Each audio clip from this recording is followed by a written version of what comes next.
Dicibir di Indonesia, brand lokal yang ikut acara G-Craft Paris Fashion Show justru mendapat apresiasi warga Paris.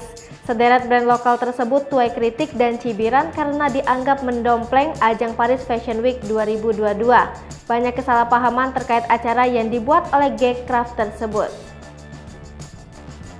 Di antaranya adalah brand No Brand milik desainer Venetia yang mendapat banyak apresiasi dari masyarakat dan influencer Paris. Penny menuturkan bahwa salah besar soal anggapan masyarakat Indonesia bahwa dalam Paris Fashion Show during at Paris Fashion Week 2022 diisi orang Indonesia saja. Salah satu bentuk apresiasi dari masyarakat lokal adalah dengan memborong produk dari brand lokal Indonesia termasuk milik Venetia. Setali tiga uang dengan penyanyi Tika Ramlan selaku pemilik brand Caira. Menurut dia sampai hari ini, buyers terus menghubungi dan janji untuk meeting masih berlangsung dan banyak koleksinya habis terjual. Brand makanan yang ikut serta di rangkaian kegiatan di Paris bersama G-Craft adalah Geprek Bensu. Geprek Bensu yang sedang mencari peluang pengembangan ke Paris setelah membuka cabang di Amsterdam mendapat respon yang baik. Tak sedikit warga Indonesia di Paris mampir ke store G-Craft. Umumnya mereka rindu makanan Indonesia.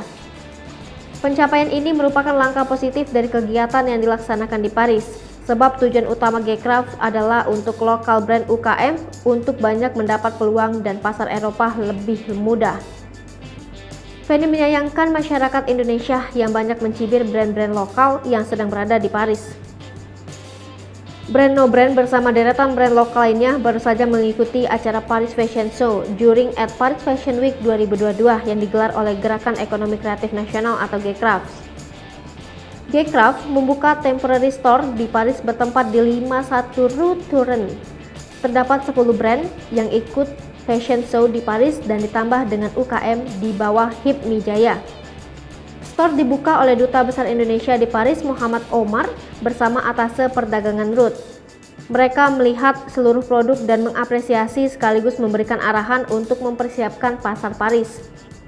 Untuk temporary store sendiri karena target utamanya adalah kolaborasi dan juga menjadi kerjasama baik dengan buyers B2C ataupun B2B banyak menuai respon positif. Kesalahan beberapa brand yang menyebut acara tersebut sebagai Paris Fashion Week 2022 membuat warganet membuli para desainer dan influencer Indonesia.